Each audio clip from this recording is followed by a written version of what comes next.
Assalamualaikum warahmatullahi taala wabarakatuh. Bismillahirrahmanirrahim. Alhamdulillahirabbil alamin.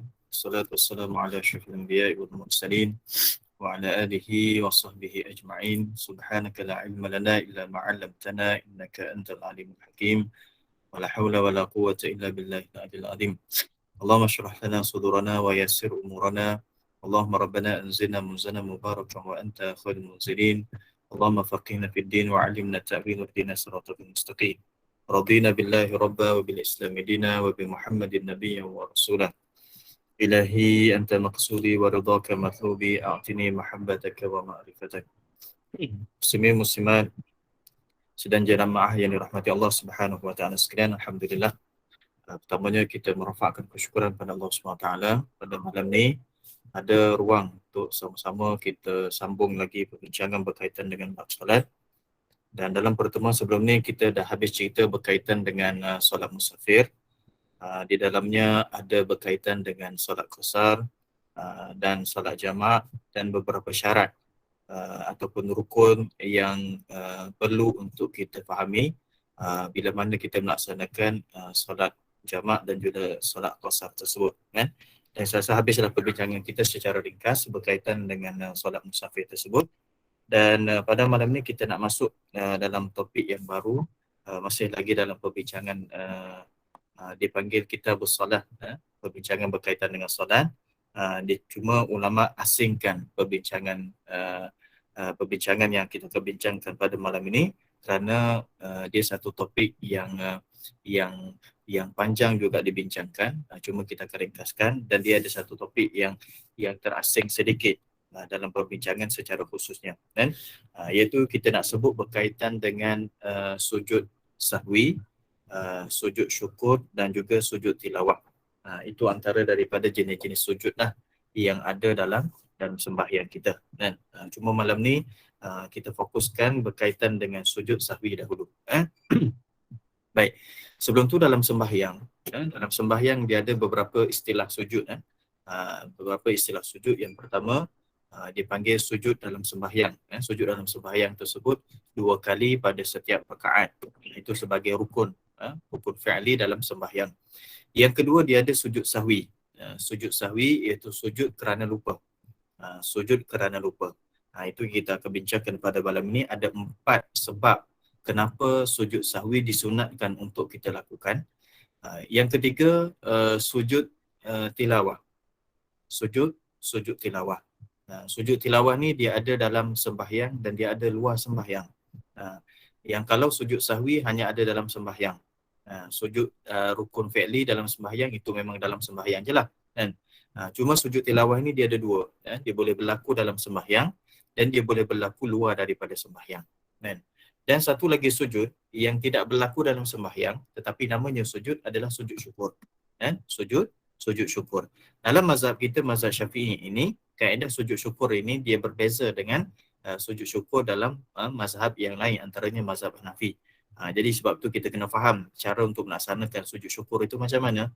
Takut kalau kita buat tersebut tidak menepati dan luar daripada perbincangan dalam mazhab Syafi'i. Baik. Jadi malam ni kita akan ambil berkaitan dengan sujud sahwi dahulu, kan? Sebab dia masih lagi dalam sujud yang berlaku dalam sembahyang. Sujud yang masih lagi berlaku dalam sembahyang kita. Baik. Apakah dinamakan sujud sahwi? Sujud sahwi adalah sujud yang mana disunatkan untuk seseorang itu lakukan sama ada ketika mana sembahyang fardu ataupun sembahyang sunat, ketika mana terjadinya salah satu daripada 4 sebab. Sujud sahwi adalah sujud kerana lupa yang disunatkan untuk seseorang itu lakukan sama ada dalam solat fardu ataupun solat sunat, sekiranya berlaku salah satu daripada 4 sebab. Dia ada 4 sebab kenapa seseorang itu perlu sujud sahwi. Baik, itu definisi dia. Yang kedua, hukum berkaitan dengan sujud sahwi. Apa dia? Sujud sahwi ini adalah sunat. Sujud sahwi adalah sunat. Dia tidak sampai kepada wajib. Melainkan kalau sekiranya kita ini sebagai seorang makmum, dan kita masih lagi kekal ikut imam. Kita sebagai seorang makmum dan kita masih lagi kekal ikut imam. Dan imam melakukan kesilapan, maka imam sujud sahwi. Maka kalau kita masih lagi ikut imam, maka ketika itu kita wajib untuk sujud sahwi. Walaupun kesalahan itu berlakunya pada imam. Kesalahan itu berlakunya pada imam, bukan kesalahan itu berlaku pada kita. Jadi pada asasnya sujud sahwi adalah sunat. Sunat kerana apa? Kerana ada dalam satu hadis Nabi SAW, antara daripada kerja syaitan, dia orang ni akan sengaja melupakan ataupun mengganggu setiap daripada orang yang sembahyang sehingga dia terlupa bilangan rakaatnya. Dia terlupa bilangan rakaatnya. Dan bila mana dia terlupa bilangan rakaatnya, maka syaitan ini akan ketawa kegembiraan. Jadi seseorang yang mana sujud sahwi sebelum daripada salamnya, itu merupakan satu penghinaan kepada syaitan dan iblis. Kerana dia orang ini, walaupun dia berjaya melupakan seseorang itu dalam sembahyang, lupa dengan bilangan rakaatnya, tetapi telah ditopak balik, ditutup balik dengan perbuatan sujud sahwi tersebut. Jadi sujud sahwi ini adalah sunat. Sebaiknya kalau sekiranya berlaku salah satu daripada 4 sebab tersebut, maka sujudlah sahwi. Dan kalau tak nak sujud pun tak apa, tidak ada masalah, sembahyang kita masih lagi sah. Baik, kita tengok kan, apakah 4 perkara ataupun 4 sebab yang memerlukan seseorang itu sujud sahwi. Sujud sahwi, sujud itu sujud lah, iaitu menghantarkan 7 anggota di tempat sujud kita atau di atas tanah, iaitu dahi. 7 anggota ni maksudnya dahi, 2 tapak tangan kita, 2 lutut kita dan jari-jari perut bagi kaki kanan dan juga kaki kiri. Jadi itu dipanggil sebagai 7 anggota. Kita dah bincang berkaitan dengan rukun fi'li iaitu sujud kan. Jadi syarat sujud tu sebagaimana sujud biasa lah. Dan rukun sujud sebagaimana yang biasa lah. Dan sahwi itu adalah lupa. Jadi sujud ini adalah sujud asasnya adalah kerana lupa. Baik. Syarat yang pertama, sebab yang pertama, bukan syarat sebab. Sebab pertama. Sebab yang mana perlunya seseorang itu dia sujud sahwi adalah sebab meninggalkan salah satu daripada segala sunat ab'ad.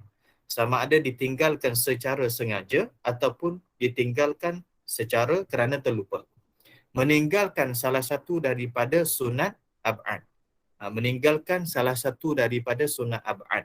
Dalam sembahyang ini, kita pernah sebut sebelum ini, dia ada syarat, dia ada rukun, dia ada sunat hayat dan dia ada sunat ab'ad. Sunat ab'ad adalah sunat yang mana keji kalau sekiranya seseorang itu tinggalkannya. Istilahnya keji. Keji ni maksudnya sepatutnya dia tak buat benda tersebut. Istilahnya kalau dalam kitab fiqh, sunat yang mana keji kalau seseorang itu tinggal. Maksudnya sebolehnya jangan tinggal. Sebaiknya jangan tinggal. Walaupun tinggal itu tak memberi kesan sah ataupun tidak, tapi dia memberi kesan daripada sudut kesempurnaan sahaja. Maka sunat ab'ad itu jangan tinggal. Tahiyat awal, bacaan kunut, qiyam ketika mana bacaan kunut, duduk ketika mana bacaan tahiyat awal, selawat ke atas Nabi, selawat ke atas ahli keluarga Nabi ketika mana tahiyat akhir, dan ada beberapa lagi yang dikatakan sebagai sunat ab'ad. Cuma perkiraannya adalah berbeza di sisi para ulama. Saya rasa kita dah sebut sebelum ni berkaitan dengan sunat ab'ad. Maka kalau sekiranya seseorang itu meninggalkan salah satu daripada sunat ab'ad, sama ada dengan secara sengaja, kan? Maksudnya contoh dia tak nak baca tahiyat awal. Tak apalah hari ni tak nak baca tahiyat awal, sembahyang maghrib terus rakaat kedua bangun, kan? Dia tak nak baca tahiyat awal, tak ada masalah. Ataupun dia terlupa, kan? Dia terlupa maka dia tak baca tahiyat awal. Maka sunat bila mana dia teringat di hujungnya untuk dia sujud sahwi, kan? Jadi dia tidak memberi kesan kepada sah ataupun tidak lah, kan? Maksudnya sah sembahyang kita sebagaimana biasa kalau cukup dengan syarat dan rukun. Cuma sunat ab'ad itu satu sunat yang mana sebaiknya jangan ditinggalkan. Kalau sunat hayat berbeza. Sunat hayat ini terlalu banyak. Setengah ulama menghimpunkan sunat hayat ini dia boleh sampai kepada ratusan. Dan ada satu kitab yang dikarang oleh para ulama, yang dikarang oleh seorang ulama, menyusun sunat-sunat hayat itu sampai kepada 200 sunat. 200 sunat bila mana kita mendirikan salat. Terlalu banyaklah. Kalau kita tengok mungkin banyak lagi sunat-sunat yang kita tak buat ketika mana kita nak mendirikan solat, kan? Tetapi yang kita buat tu sah lah. Cuma daripada sudut sunat itu macam mana, kan? Nak cerita berkaitan banyaknya sunat hayat. Maka sebab yang pertama, seseorang yang mana meninggalkan sunat ab'ad sama ada secara sengaja ataupun kerana terlupa, maka sunat di hujungnya dia sujud sujud sahwi. Ini berdasarkan kepada satu hadis Nabi SAW. Perbuatan Nabi lah yang berlaku ketika mana Nabi sembahyang zuhur. Pernah satu ketika Nabi SAW sembahyang zuhur. Bila mana Nabi sembahyang zuhur, pada rakaat yang kedua, Nabi tidak baca tahiyat awal. Nabi tidak baca tahiyat awal. Maksudnya pada tahiyat awal, Nabi terus bangun.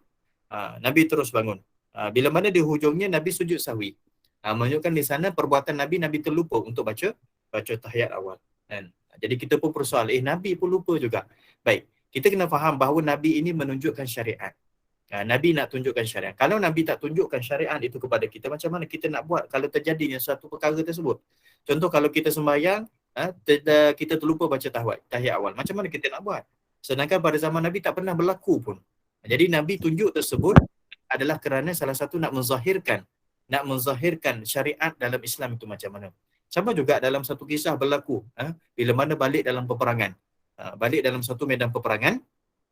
Bila mana balik dalam medan peperangan, maka Nabi SAW itu dengan para sahabat semua je dah penat dah.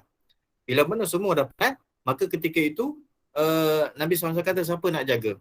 Siapa nak berjaga ni? Sebab semua dah nak tidur. Siapa yang volunteer, sukarela untuk jaga? Maka seorang sahabat, itu Nabi Bilal bin Rabah, dia kata, ya, saya Rasulullah. Saya akan jaga. Maka Sayyidina Bilal pun kata, jagalah.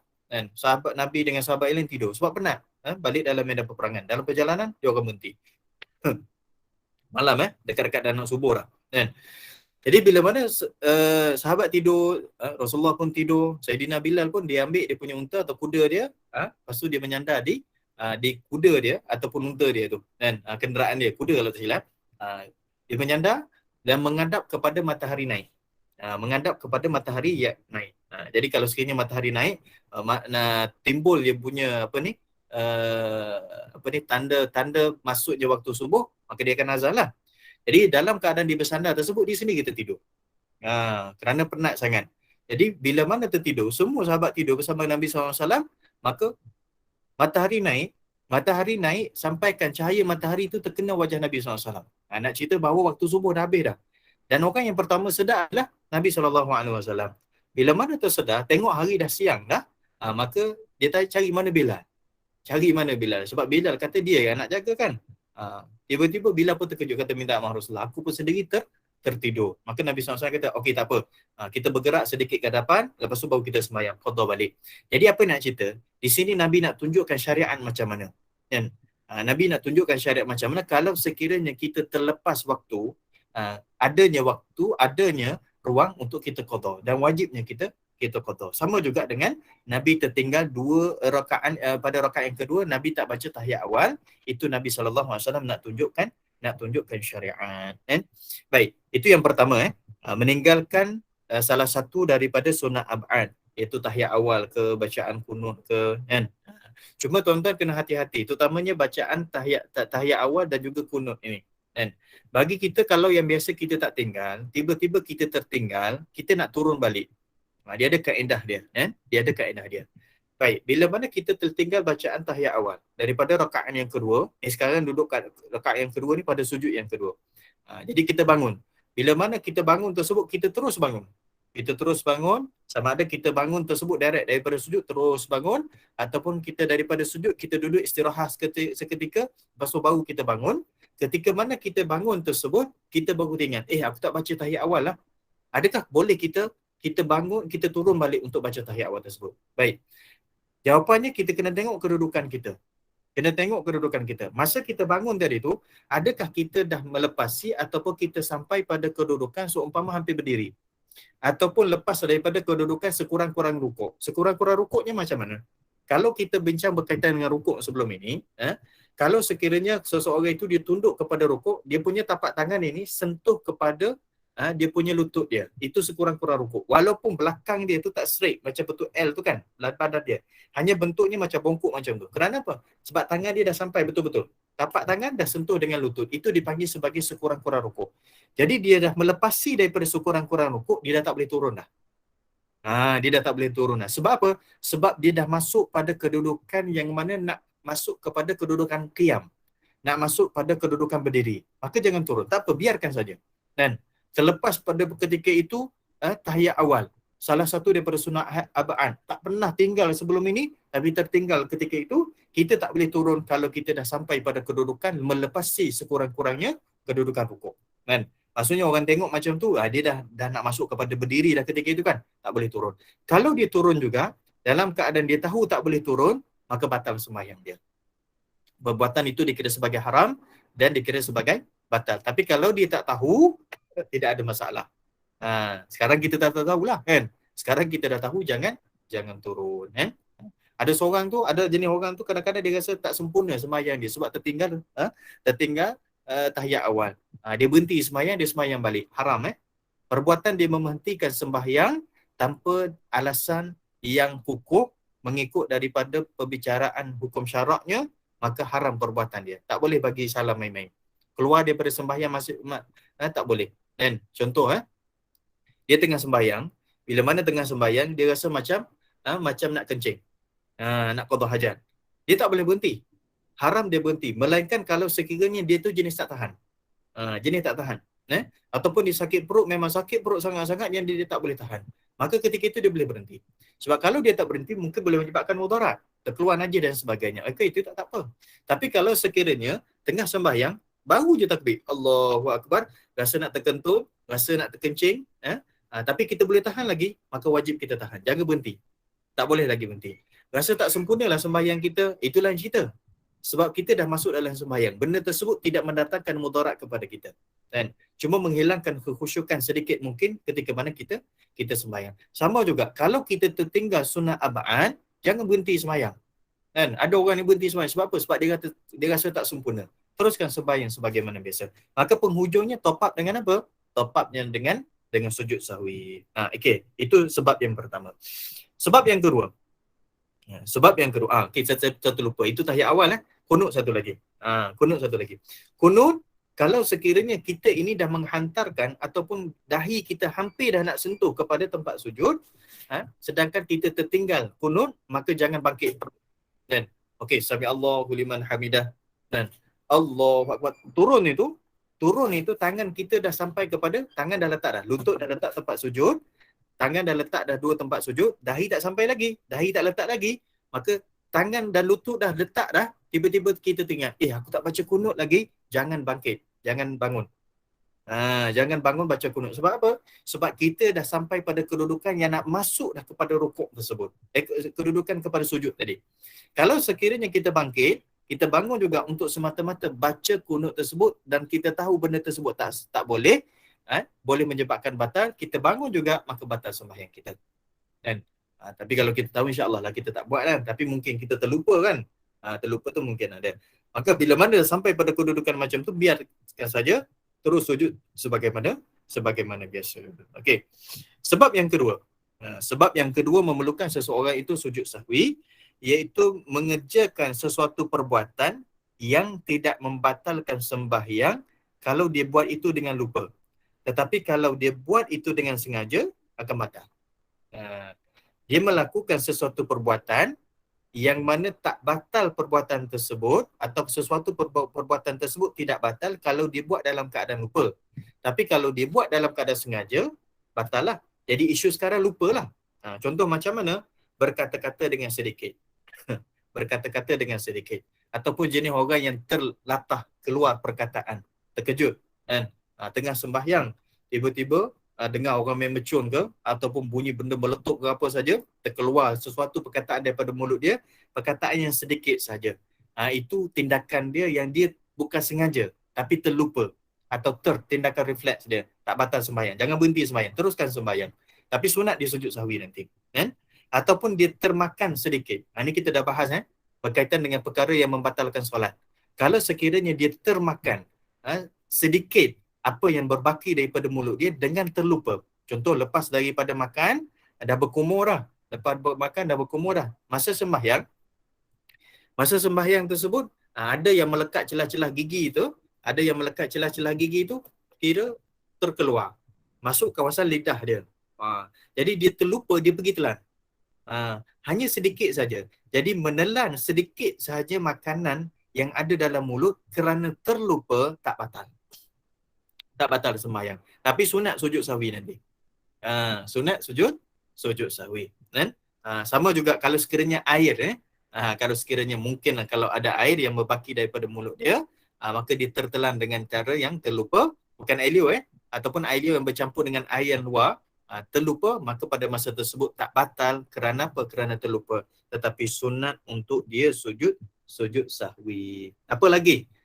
Yang kalau dia buat dengan terlupa tak batal, tapi kalau sengaja buat jadi batal. Jadi yang terlupa tadi sujud sahwi. Sunat sujud sahwi. Apa dia? Contoh menambahi rukun. Contoh tertambah rukun. Tertambah rukun. Rukun yang apa dia? Rukun fi'li. Tertambah rukun fi'li. Dia dah rukuk dah. Contoh, dia dah rukuk. Lepas tu sami Allahu liman hamidah. Sami Allahu liman hamidah. Masa dia tengah iktidal itu, mungkin dia hilang fokus dia. Hilang fokus dia, dia ingatkan dia tak rukuk lagi. Dia pun pergi rukuk lagi sekali. Dia menambah rukun dengan cara terlupa. Masa dia rukuk kali yang kedua tersebut, dia pun ingat, aku dah rukuk dah tadi. Maka wajib dia bangkit balik, duduk dalam keadaan iktidal. Lepas tu turun kepada sujud. Turun kepada sujud. Jadi pada masa tersebut, rukuk dia tu tidak menyebabkan dia batal sembahyang dia. Kerana apa? Kerana dia terlupa. Sama juga dengan sujud.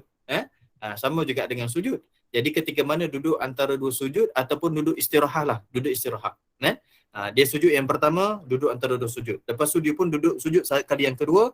Lepas tu sebelum daripada bangkit, dia duduk istirahat seketika. Duduk seketika sebelum daripada bangkit. Sebelum daripada bangun tersebut. Ketika itu lupa. Aku dah sujud tu belum? Dia terlupa. Aku dah sujud tu belum?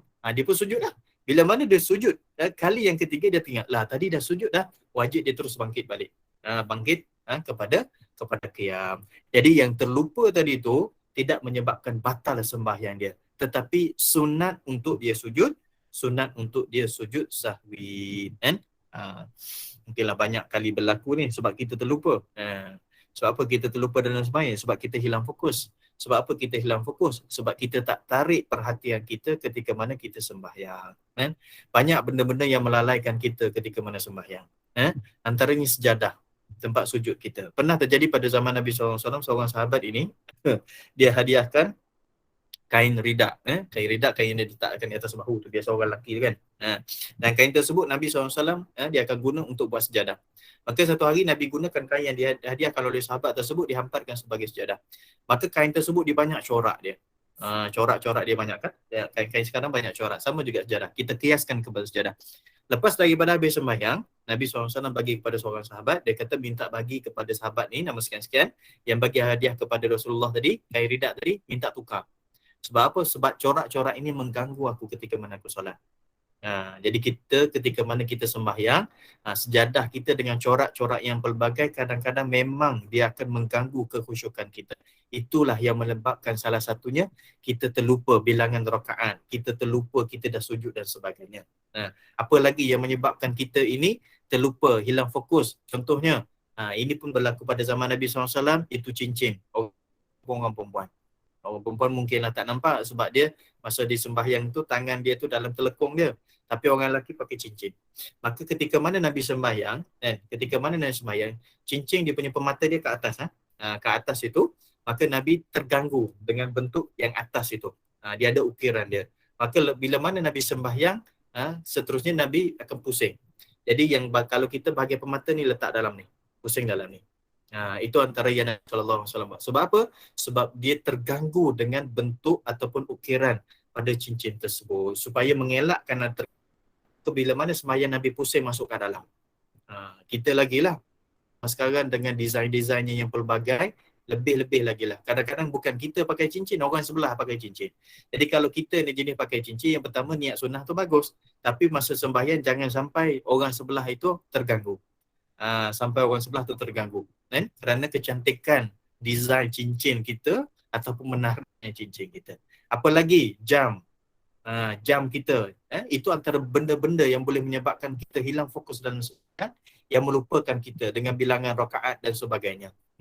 Dan ada lagi penyebab kata ulama yang menyebabkan kita hilang fokus atau hilang khusyuk kerana kita bawa masuk benda-benda yang mana luar ketika mana kita dalam sembahyang. Sebab itu bila mana nak sembahyang, hilangkan urusan kita tu.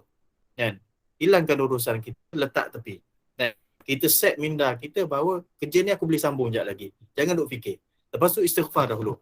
Sebab tu dalam Imam Ghazali rahimahullah ta'ala, dia ada susun antara sunat-sunat sebelum daripada kita masuk dalam sembahyang. Sunat sebelum daripada kita masuk sembahyang. Antaranya sunat kita baca Rabbi a'udzubika min hamazatis syayatin wa a'udzubika rabbi an yahdurun. Ini ayat Quran dia termasuk daripada lafaz isti'azah. Lafaz a'udzubillahi minasyaitonir rajim lah. Rabbi a'udzubika min hamazatis syayatin wa a'udzubika rabbi an yahdurun. Wahai Tuhan, aku minta berlindung dengan kamu daripada bisikan syaitan dan hadirnya syaitan mengganggu aku ketika itu. Ataupun sekurang-kurangnya baca a'udzubillahi rajim. Setengah ulama disusul lagi kita baca qul a'udzu birabbin nas sampai habis surah An-Nas. Kerana dalam surah An-Nas tersebut adanya lafaz yang menunjukkan bahawa gangguan-gangguan daripada syaitan minta berlindung dengan Allah Subhanahu wa taala. Jadi itu antara benda yang menyebabkan kita ini hilang fokus, lalai ketika mana kita dalam sembahyang. Okey, itu yang kedua. Sebab yang kedua itu mengerjakan sesuatu perbuatan yang mana secara terlupa, kan? Tetapi kalau sekiranya kita buat perbuatan tersebut secara sengaja, maka dia menyebabkan sembahyang kita batal. Tapi kalau terlupa dia tak batal. Maka nanti top up lah di hujungnya dengan sujud sahwi. Yang ketiga, sebab yang ketiga, membaca rukun qauli pada bukan tempatnya selain daripada takbiratul ihram dan juga salam. Membaca rukun qauli pada bukan tempatnya selain daripada takbiratul ihram dan juga salam.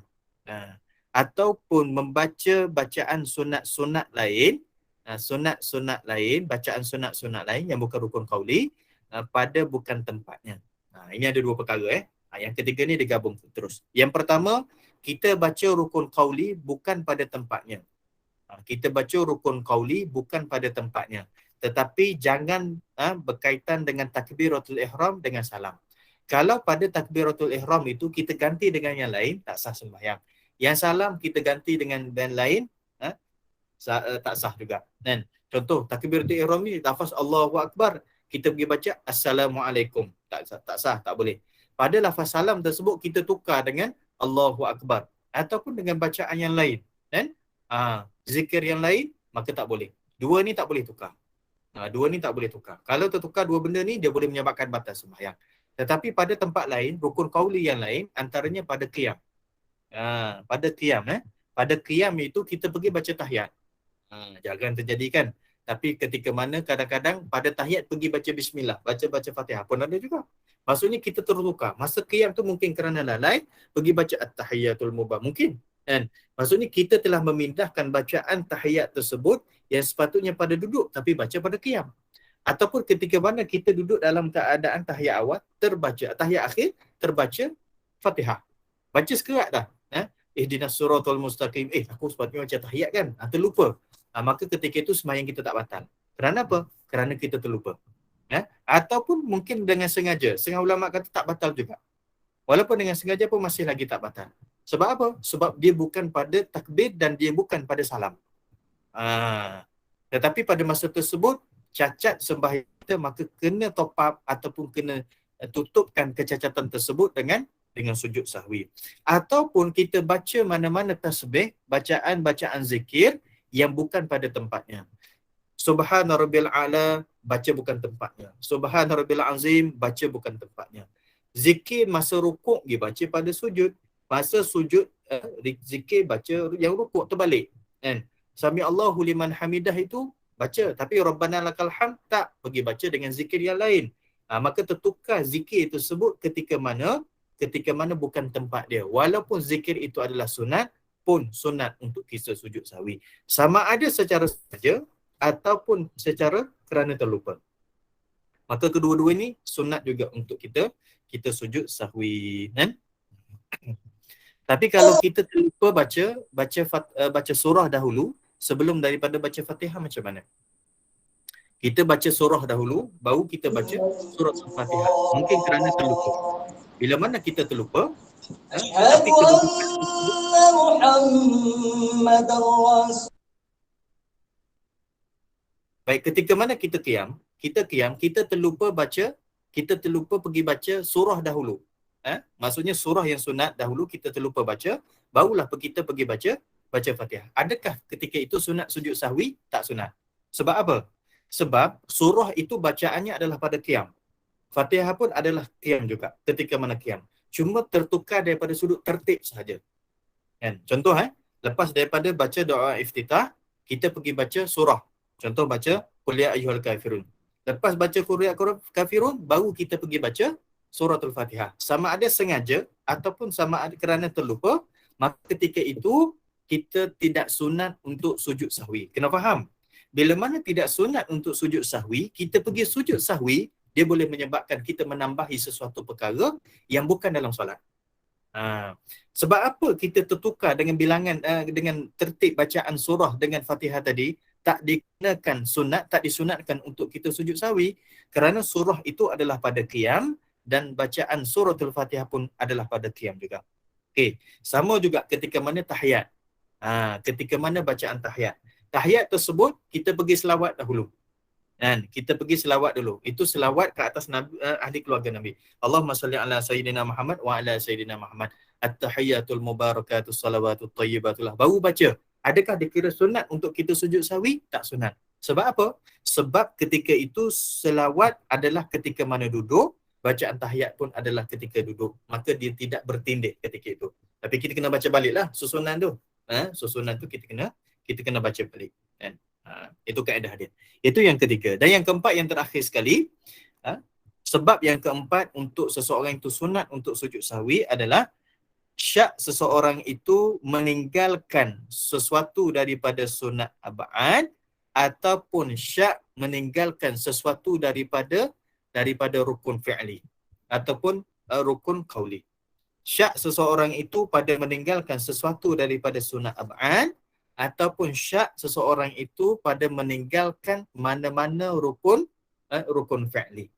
Syak ni maksudnya ragu-ragu. Kita was-was, kan? Kita tak tahu yang mana satu aku buat, aku tak buat. Biasanya macam tu. Contoh, kita dah bangun pada rakaat yang kedua. Rakaat kedua bangkit. Jadi kita duduk pada rakaat yang ketiga. Tadi aku baca dah tahiyat awal, kita syak ragu-ragu. Maka kita tak boleh turun. Tapi kita boleh fikir. Kita cuba ingatkan, kita baca tak baca. Tapi kita tak ingat juga. Last kali bila mana tak ingat, di hujung sebelum daripada kita bagi salam, sunat untuk kita sujud sahwi. Sunat untuk kita sujud sahwi. Sama juga dengan qunut. Dan Sami Allahu liman hamidah, mungkin baca atau mungkin tak baca, ketika mana kita dalam sujud, atau ketika mana duduk antara dua sujud, atau ketika mana kita tahiyat akhir, baru kita teringat, aku baca tak tadi qunut? Dia datang, baca tak baca. Kita tak dapat confirmkan bacaan tersebut. Kita baca tak baca, tak ingat juga, maka sunat untuk kita sujud sahwi. Walaupun mungkin pada hakikatnya memang kita baca. Kan? Tetapi sebabkan kita tak ingat, sunat untuk kita sujud sahwi. Kan? Apatah lagi kalau sekiranya kita syak ataupun ragu-ragu pada bilangan rakaat. Ini ada hadis Nabi SAW. Idza syakka ahadukum fi salati falam yadri asalla thalathan am arba'an yatrah asyak wal yabni ala mastayqana thumma yasjud sajadataini, sampai habis. Bila mana seseorang itu syak, ragu dalam sembahyang dia, dan dia tidak tahu adakah dia tengah sembahyang 3 rakaat atau 4 rakaat, ini Nabi sebut sebagai contoh, falyatrah asyak, maka buanglah yang syak ataupun yang ragu-ragu tadi, maka binalah di atas yang yakin. Kemudian sujudlah 2 rakaat, 2 rakaat, iaitu sujud sahwi. Baik, contoh, kita sekarang duduk pada rakaat yang ketiga. Aku sekarang rakaat yang kedua ke atau rakaat yang ketiga? Kadang-kadang jadi kan, kita sembahyang, kita ingat, aku ni rakaat ketiga ke rakaat kedua? Tak ingat tadi. Bila mana kita duduk pada keadaan macam tu, jangan terus ambil tindakan, cuba cari dulu, mungkin kita ingat bahawa kita ni memang duduk pada rakaat ketiga betul-betul, ataupun kita betul-betul baru rakaat yang kedua. Kita fikir, tapi jangan fikir lama lah. Kan? Cuba ingat, tak ingat juga, maka pada masa tersebut kita ambil bilangan yang paling sedikit sekali. Iaitu kalau 2 atau 3 kita syak, maka ambillah bilangan 2. Ataupun mungkin kita ragu-ragu, kita ni rakaat yang keempat, sekarang rakaat keempat, ataupun kita rakaat yang ketiga, maka kita ambil tindakan dia macam mana? Fikir dahulu, cuba ingat dahulu, tak ingat juga, maka kalau tak ingat, maka bermaksud kita duduk dalam keadaan syak ataupun ragu-ragu. Maka ambil yang paling sedikit sekali. Apa dia? Rakaat yang ketiga. Maka kita binalah kita pada rakaat yang ketiga, maka tambahlah pada rakaat yang keempat. Kan? Maka di hujungnya sebelum daripada bagi salam, selepas daripada tahiyat akhir, maka sujudlah dua rakaat, dua sujud sebagai sujud sahwi. Ini biasanya akan berlaku lah. Kan? Macam mana kalau sekiranya tengah sujud tersebut ataupun lepas sujud tersebut kita teringat, ni sekarang dah lebih dah ni. Dah lebih rakaatnya. Macam mana? Tak apa, sembahyang kita tak batal. Ataupun kita sekarang kita duduk pada rakaat yang ketiga atau rakaat keempat. Tak ingat juga, pada hakikatnya kita rakaat keempat. Tapi disebabkan kita dalam keadaan syak dan ragu-ragu, kita tak dapat putuskan, maka kena ambil bilangan yang paling sedikit. Iaitu bilangan 3. Kita pun tambah. Bila mana kita tambah satu rakaat, maka dia jadi 5 rakaat kan? Pada hakikatnya kita duduk rakaat yang keempat. Tapi disebabkan kita ragu-ragu, kita tak dapat putuskan, maka kita ambil yang paling sedikit sekali. Maka pada ketika itu kita tambah lagi satu rakaat. Maka hakikatnya dia jadi 5 rakaat. Pada rakaat yang kelima tersebut, kita pun ingat, ini dah rakaat yang kelima dah ni. Mungkin kita duduk dalam qiyam ketika itu. Maka terus turun kepada tahiyat akhir terus. Baca tahiyat terus. Kan? Sebab apa? Sebab kita dah tambah dah, tak perlu completekan dia punya susunan rakaat dia. Kena rukuk, tidak kena sujud lagi, tak perlu.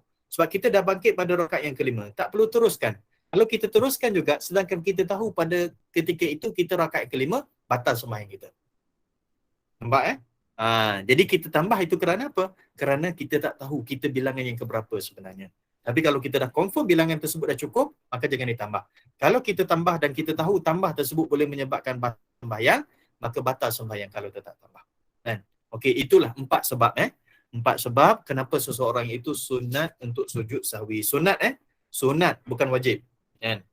Jadi yang pertama saya ulang, kerana meninggalkan salah satu daripada sunat ab'ad, sama ada secara terlupa ataupun secara sengaja.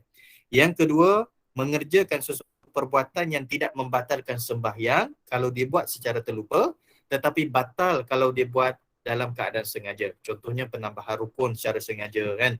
Tapi kalau dia terlupa menambah rukun, itu tidak ada masalah. Yang ketiga, membaca rukun qauli bukan pada tempatnya. Selain daripada takbiratul ihram dan juga salam, ataupun membaca mana-mana sunat, bacaan sunat yang bukan pada tempatnya. Dan yang keempat, yang terakhir, syak ataupun ragu-ragu pada kedudukan kita itu buat atau tidak sunat ab'ad, ataupun syak dan ragu-ragu pada bilangan rakaat. Maka ketika itu, kalau kita terkena salah satu daripada 4 benda ini, ataupun mungkin bertindih 2-3 sebab dalam satu solat, maka sunat kita sujud sahwi. Sujud sahwi hanya 2 kali sahaja. Kan? Mungkin kerana satu kesalahan, ataupun 2 kesalahan, ataupun 3 kesalahan. Asyik lupa je. Rakaat pertama lupa, rakaat yang kedua lupa, rakaat ketiga dia buat silap dan sebagainya. Dan duduk dalam sebab yang sunat sujud sahwi berulang-ulang, tetap kita sujud sahwi hanya 2 kali sahaja. Tak perlu sujud sahwi yang pertama ni, ni kerana yang ni. Sujud sahwi pula kali yang kedua kerana ni. Tak. Sujud sahwi itu hanya 2 kali saja untuk mana-mana kesalahan yang berlaku dalam satu salat. Sujud yang pertama, kita nak baca subhana man la yanamu wa la yas'u. Nak baca 3 kali, nak baca sekali pun boleh. Ataupun nak baca subhana rabbil a'la pun boleh juga. Lepas tu bangkit, duduk antara 2 sujud, sebagaimana bacaan antara 2 sujud. Lepas tu sujud lagi kali yang kedua, bacaan yang sama. Kalau tak baca pun tak apa, hanya diam saja, yang penting cukup dia punya kadar tamakninah.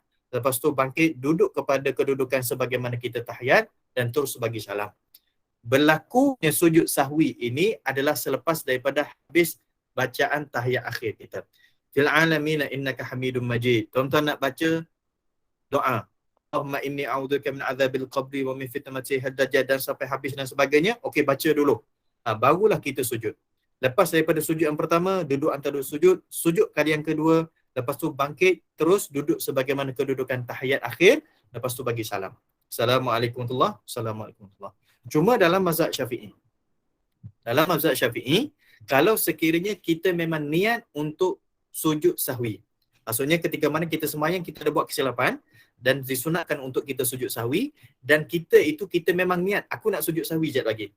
Maka ketika mana tahiyat akhir, ketika mana kita baca akhir, sunat baca tahiyat akhir dengan duduk secara iftirash. Kita memang niat nak sujud sahwi ni. kan, sebab kita buat silap tadi tu dan kita tahu kita kena sunat, so kita sunat sujud sahwi. Maka masa baca tahiyat akhir, sunat kita duduk iftirash, bukan tawarruk. Duduk iftirash ni macam mana? Duduk sebagaimana tahiyat awal tu, kan. Duduk tawarruk ni, duduk yang kaki silang tu, duduk tahiyat akhir kan. Sekarang kita duduk bacaan tahiyat akhir kan. Okey, maka kita sunat duduk iftirash. Sebab apa? Sebab kata ulama dalam mazhab Syafi'i, kedudukan kita iftirash tersebut memudahkan nanti untuk kita sujud. Jadi kita sujud kali yang pertama, kita pun duduk antara sujud. Duduk antara sujud. Lepas tu kita sujud yang kali yang kedua, barulah kita itu bangkit dan duduk duduk tawarruk. Duduk betul-betul sebagaimana tahiyat akhir. Sebab apa kena duduk iftirash? Sunat duduk iftirash supaya senang kita nak turun kepada sujud. Kalau kita duduk dalam keadaan tawarruk, nak turun tu mungkin agak susah sedikit, kan? Mungkin agak susah sedikit lah, kan? Itu antara sunat yang perlu kita buat, iaitu sunat sujud sahwi ketika mana berlakunya salah satu daripada 4 kesilapan ketika mana dalam sembahyang kita, kan? InsyaAllah nanti mungkin kita akan sambung lagi. Ada 2 lagi jenis sujud. Ada 2 lagi jenis sujud yang berlaku dalam sembahyang, iaitu sujud tilawah, dan satu lagi sujud yang tak berlaku dalam sembahyang, dia panggil sujud syukur. Kan? Itu insyaAllah mungkin dalam pertemuan akan datang kita akan tambah lagi insyaAllah. Jadi saya rasa sekadar itulah untuk pertemuan malam ini. Mudah-mudahan ada manfaat dalam perkongsian pada malam ini.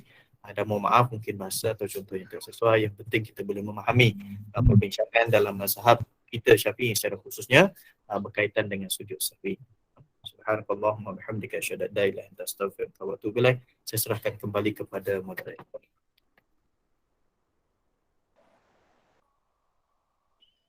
Alhamdulillah, syukran jazakallahu khairan, barakallahu bahagia Ustaz atas kuliah yang disampaikan. Sebentar tadi didoakan semoga Allah memudahkan segala urusan yang bahagia Ustaz sekeluarga. Tapi sebelum itu Ustaz, maaf Ustaz, boleh ada kalau siapa-siapa jemaah yang nak tanya soalan tak? Boleh 1-2 insyaAllah. Assalamualaikum Ustaz. Satu-satu ya. Makcik nak tanya boleh? Boleh. Ada soalan. Jadi Ustaz kata berkenaan sujud sahwi, kalau katalah memang kita selalu buat, tapi kalau kita dah bagi salam, boleh kita buat sujud sahwi tak Ustaz? Dah keluar pada sembahyang, kita terlupa nak buat sujud sahwi. Bila bagi salam, boleh tak sujud sahwi dah bagi salam? Okey, baik. Mas Eji. Baik, cantik soalan tu. Dia macam ni, masa kita dalam sembahyang tu kita tahu kita buat silap dan kita memang kita nak sujud sahwi, kan? Tapi disebabkan kita baca tahiyat, lepas habis tahiyat, baca doa, terus kita bagi salam. Assalamualaikum warahmatullahi wabarakatuh. Assalamualaikum warahmatullahi wabarakatuh. Baru ingat, tadinya nak sujud sahwi kan? Boleh tak kita sujud sahwi balik? Baik, kaedahnya macam ni. Kalau sekiranya kita terlintas, kita teringat selepas daripada kita dah keluar daripada sembahyang kita, maka kita boleh masuk balik dalam sembahyang untuk sujud sahwi. Saya bagi contoh macam ni, kan? Kita buat silap, lepas tu kita memang nak sujud sahwi, kita niat aku buat silap ni, aku nak sujud sahwi nanti, kita pun baca tahiyat. Baca tahiyat, habis baca tahiyat semua, kita pun lepas habis baca tahiyat terus bagi salam. Terus bagi salam. Assalamualaikum warahmatullahi wabarakatuh. Assalamualaikum warahmatullahi wabarakatuh. Astaghfirullahalazim. Astaghfirullahalazim. Teringat kita ni tak sujud sahwi lagi, maka kita boleh masuk balik dalam sembahyang. Masuk dalam sembahyang, masuk duduk sebagaimana kedudukan tahiyat tersebut, maka terus kita turun sujud. Sujud yang pertama, lepas tu duduk antara sujud. Sujud yang kedua, lepas tu bangun duduk sebagaimana tahiyat akhir. Assalamualaikum warahmatullahi wabarakatuh. Assalamualaikum warahmatullahi wabarakatuh. Bagi salam balik. Sebab ini pernah berlaku sebagaimana Nabi tersilap. Daripada 4 rakaat, Nabi pergi sembahyang 2 rakaat, Nabi terus masuk dalam sembahyang. Tapi dengan syarat dia punya masa tersebut tidak jauh sangat. Mungkin lepas dia bagi salam tersebut, masa jarak lepas bagi salam dengan kita ingat tu tak jauh. Jangan sampai kita dah baca ayat kursi, zikir sebelum tu dah panjang sangat, tu dah habis dah. Dah terputus dah. Tapi kalau sekadar astagfirullahalazim beberapa ketika saja, kan, mungkin kita terus ingat dalam keadaan kita tengah istighfar tadi tu, kita boleh masuk balik dalam sembahyang. Tapi juga dengan syarat, kita tidak beralih dada kita daripada kiblat. Assalamualaikum warahmatullahi wabarakatuh. Assalamualaikum warahmatullahi wabarakatuh. Astaghfirullahalazim. Sambil-sambil astaghfirullahalazim tu kita dah pusing dah ambil pagang contoh dan sebagainya. Putus. Ini kalau sekiranya kita nak masuk balik dalam sembahyang sebab kita nak sujud sahwi tadi. Maka kalau kita dah jaraknya panjang, terputus ataupun kita dah palingkan dada kita terputus, ataupun melakukan perkara yang membatalkan sembahyang, dah kira sebagai terputus. Maksud perkara yang membatalkan wuduk, mungkin berhadas dan sebagainya, maka dah tak boleh masuk dah. Wallahu a'lam. Terima kasih Ustaz, jelas jawapannya. Alhamdulillah. Assalamualaikum Ustaz. Assalamualaikum. Katalah kita sembahyang, contoh macam sembahyang maghrib, lepas tu kita solat, lepas tu 2 rakaat kita rasa solat kita tu tak sempurna. Lepas tu kita teruskan juga solat tu sampai habis. Lepas tu kita lepas dah habis solat tu, kita rasa solat tu tak sempurna, kita buat balik. Boleh ke macam tu Ustaz? So, maksudnya sembahyang lagi sekali ke? Ya. Okey, baik. Mengulangi sembahyang fardu ini boleh sekali saja dalam mazhab Syafi'i. Kan? Contoh, lepas daripada kita sembahyang, kita rasa macam tak puas hati, rasa macam ada je sebab sembahyang itu mungkin banyak lalai, ataupun mungkin kita ni tak hilangnya fokus dan sebagainya, kita nak sembahyang lagi sekali. Boleh dengan sekali sembahyang. Ataupun mungkin kerana kita nak sembahyang tersebut kerana berjemaah. Dan kita dah habis dah jemaah, tiba-tiba ada seorang tu datang diminta tolong kita. Dia kata, "Bang, cik, tolong saya sembahyang dengan saya." Sebab jemaah dah habis dah. Dia minta tolong kita sembahyang dengan dia supaya dia dapat pahala berjemaah. So kita mengulangi lagi sekali sembahyang tersebut. Boleh. Jadi dalam mazhab Syafi'i diharuskan dan dibolehkan hanya mengulangi satu sekali saja. Lepas tu dah tak boleh dah. Terima kasih Ustaz. Sama. Assalamualaikum Ustaz. Satu lagi soalan. Sebelum kita buat solat sujud sahwi itu, perlu ke kita pasang niat untuk sujud sahwi itu? Kalau sekiranya kita nak sujud sahwi, adakah perlu kita pasang niat untuk sujud sahwi? Dalam mazhab Syafi'i, sunat untuk kita niat untuk sujud sahwi. Maksudnya aku nak sujud sahwi. Seumpama macam tu. Sebagaimana kita nak sujud tilawah. Seumpama kita memang nak sujud tilawah. Nak sujud sahwi itu dah dikira sebagai niat. Berbeza kalau sekiranya kita makmum. Kalau kita makmum, kita tak niat untuk buat perbuatan sujud sahwi ataupun kita tak niat untuk buat perbuatan sujud tilawah, kita hanya ikut saja, tidak ada masalah. Sebab apa? Sebab niat yang dibuat oleh imam, yang dipasang oleh imam tersebut, kita just ikut saja, maka dikira sebagai dah valid dah cukup dah. Bergantung pada kedudukan imam. Tapi kalau kita bersendirian, sunat untuk kita niatkan aku nak sujud sahwi ataupun aku nak sujud tilawah. Itu disunatkan. Assalamualaikum. Ustaz, masa sunat ba'diyah ni, kita dah sembahyang semua. Lepas tu kita belum buat sunat ba'diyah lagi, tapi kita dah buat urusan lain dulu. Kerana terpaksa kadang-kadang ada tamu datang, kita buka pintu ke urusan lain. Lepas tu baru kita boleh tak kita buat sunat ba'diyah? Baik. Maksudnya kita lepas daripada habis sembahyang fardu tu jaraknya jauh. Jaraknya jauh. Adakah terputus kita punya sunat ba'diyah? Tak terputus. Bahkan kita nak buat sunat qabliyah pun boleh lagi. Contoh saya bagi dua situasi. Kita habis lepas sembahyang, kita dah sembahyang qabliyah, lepas tu kita pun sembahyang zuhur. Kan? Lepas daripada sembahyang zuhur, ada urusan, mungkin kita pergi dapur kejap, ataupun ada tamu datang ke buka pintu, layan dulu, ataupun ada telefon, kita jawab telefon dahulu dan sebagainya. Sebab itu, mungkin 5 minit, 10 minit lepas tu, baru kita nak sembahyang qabliyah, ba'diyah. Boleh tak? Boleh, tidak ada masalah. Selagi mana dia masih lagi tak masuknya waktu asar, masih lagi valid. Sama juga dengan kedudukan sembahyang qabliyah. Kan? Contoh, kita pergi sembahyang berjemaah dan dah sembahyang dah zuhur. Maka kita terus saja sembahyang zuhur. Sedangkan kita qabliyah tak sembahyang lagi. Kan? Qabliyah kita tak sembahyang lagi. Baik, kita sembahyang je zuhur berjemaah. Sebab itu lebih besar lagi. Lepas daripada habis sembahyang zuhur tersebut, kita pun sembahyang qabliyah dan kita pun sembahyang ba'diyah lepas daripada. Bahkan, jaraknya jauh pun tidak ada masalah. Kerana apa? Kerana solat sunat ini disunatkan untuk kita buat di rumah. Contoh kalau sekiranya kita sembahyang di zuhur di masjid, disuruh. Lepas tu kita balik rumah. Kan? Kita balik rumah, kita sembahyang di rumah untuk kita punya sembahyang sunat. Itu lebih afdal sekali. Kerana ada hadis Nabi SAW. Allah. Terima kasih Ustaz. Salam Ustaz. Ya, salam. adakah saya ni betul atau salah? Sebab dulu masa muda-muda banyak tinggal solat. Jadi sekarang ni setiap kali lepas solat, saya akan mengqada'kanlah. Tapi saya lintaskan sekali. Saya kata saja aku solat zuhur 4 rakaat qada kerana Allah Ta'ala bersama-sama dengan solat ba'diyah. Boleh tak Ustaz?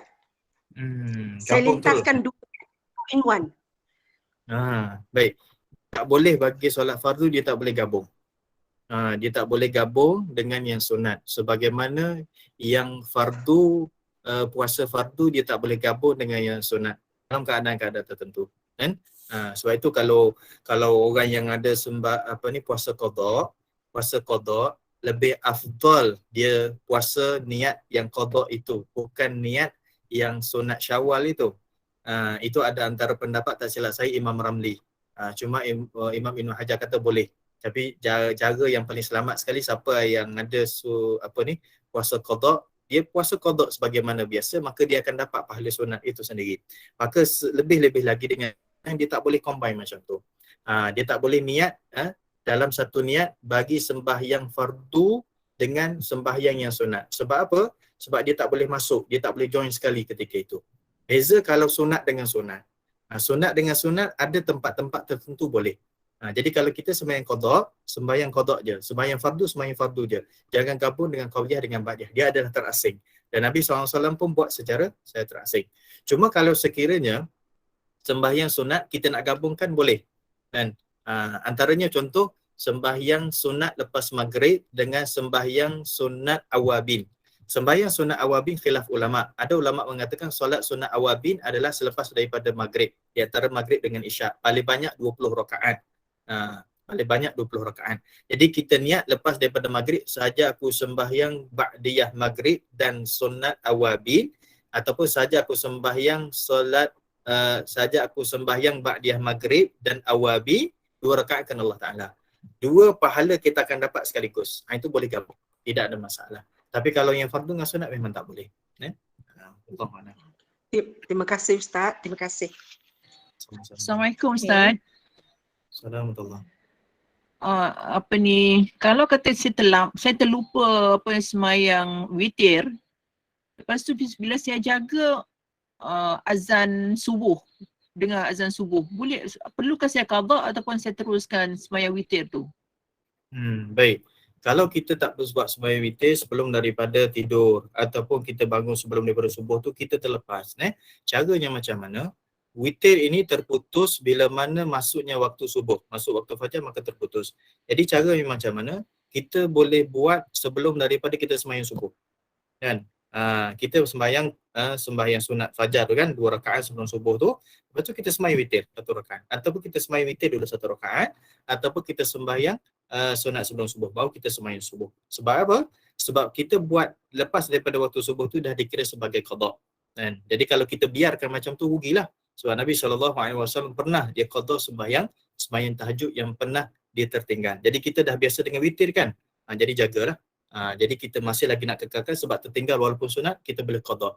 Maksudnya kita buat lepas daripada subuh dah dikira sebagai qada terus. Terima kasih Ustaz. Ustaz, satu lagi Ustaz. Ya. Assalamualaikum Ustaz. Saya nak tanya, Assalamualaikum. kalau Ya. pada waktu sembahyang, Assalamualaikum Ustaz. Salam Saya ya. nak tanya, sembahyang qabliyah 4 rakaat sebelum qabliyah 4 rakaat dan ba'diyah 4 rakaat pada waktu isyak ataupun pada waktu zuhur, kita gunakan waktu tu untuk qada sembahyang zuhur. Adakah kita dapat pahala solat qabliyah ataupun ba'diyah zuhur? Terima kasih Ustaz. Okey. Baik. Solat qabliyah dengan ba'diyah ni dia adalah specialnya kerana dia adalah rawatib. Maknanya dia seumpama dia memegang di antara memegang solat fardu itu sendiri. Jadi bila mana kita selepas daripada zuhur kan, Kita lepas daripada Zuhur kita sembahyang qada. Selepas daripada Isyak kita sembahyang qada. Maka adakah kita dapat pahala sembahyang qabliyah itu sendiri atau sembahyang ba'diyah itu sendiri? Maka di sini khilaf ulama.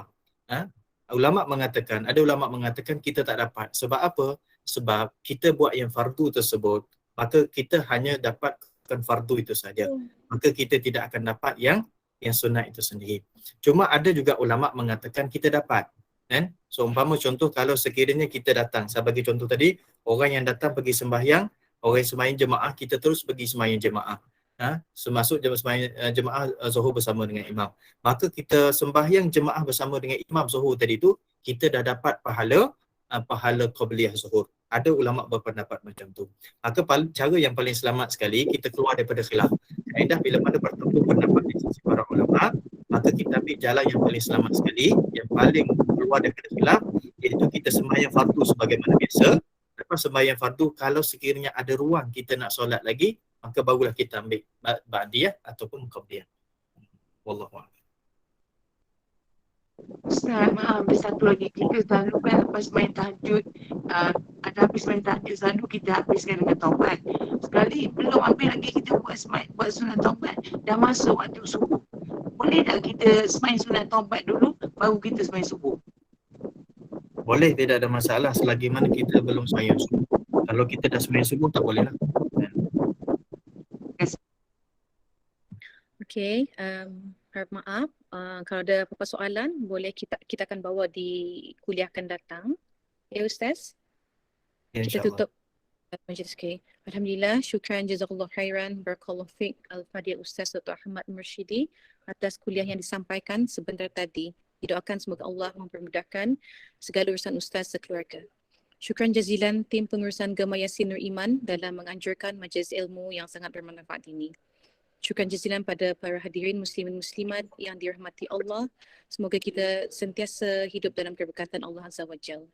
Semoga kita dapat beramal dengan ilmu yang disampaikan tadi dan juga kita akan dapat berkongsi kepada mereka-mereka yang tidak dapat berkesempatan hadir pada malam ini. Mudah-mudahan segala amalan baik kita diterima oleh Allah Subhanahu Taala, dikurniakan rezeki yang luas dan berkah insya-Allah.